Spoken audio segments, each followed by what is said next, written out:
Hello guys, I'm Alan of Hanna, and today I will talk about my grandparents' culture or the fears.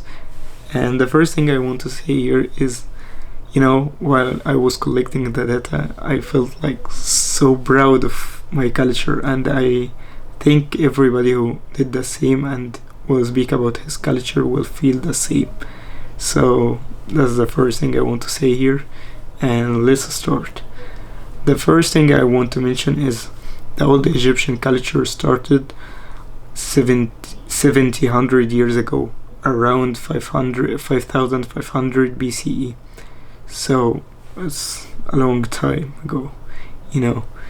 So yeah, the location was at the northeast and at the northern east corner of Africa.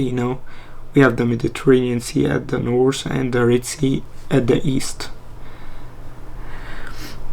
Yeah,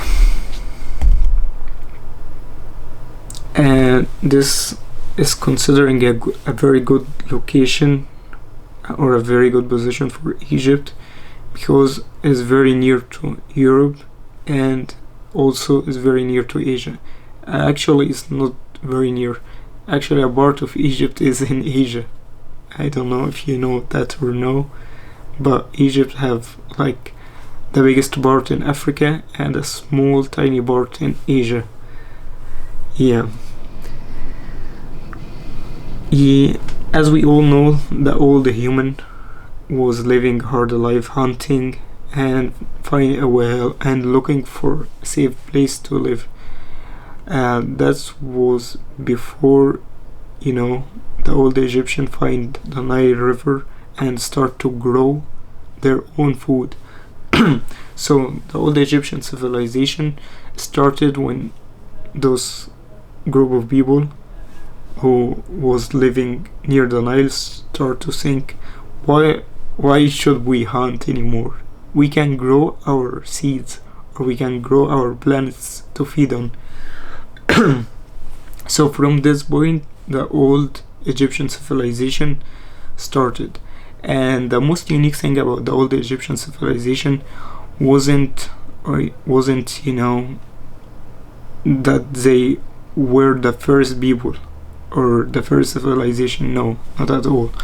The unique thing is that they have left things that still the same until now, like the oldest of the pyramids, which I will talk about first.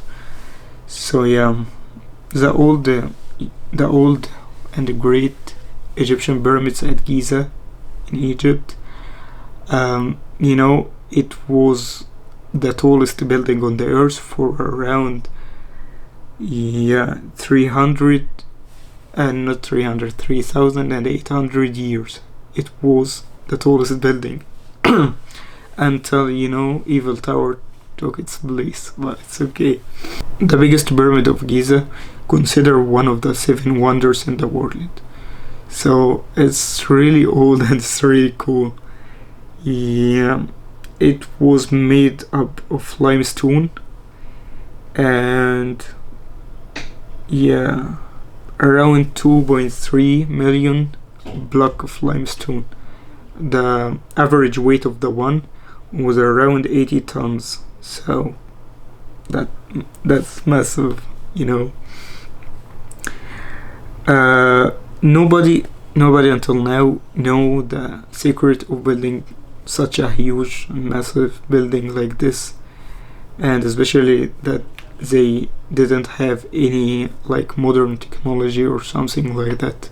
They just built it in their own ways, and it was a secret and it still remains a secret. So yeah, and here's like funny information that Egypt doesn't have like only 3 pyramids. There is 138 pyramids in Egypt, and even me didn't know this one. And of course, on the front of the Great Pyramids of Giza, there is the Great Sphinx, which known as the Sphinx, which representing a mythical creature have a head of human and a body of lion. So, you know, and as I said, it's the oldest monumental sculpture man had ever known. I think most of us have heard about the Sphinx and the pyramids, but not all of us have heard about Luxor City, which I considering more important than the pyramids and the Sphinx. That's my personal opinion, because it has one third of all of the monuments in the whole world. So I was lucky that I have visited, and you know, I will show you some images from the templates there. It's really fascinating, you know. And yeah, here is my recommendation. If you want to go there, just go in the winter, because you couldn't handle it in the summer. Yeah, that's all about my speech today about the old Egyptian culture, and I hope you enjoyed it as much as I did. That's it. Thank you for watching.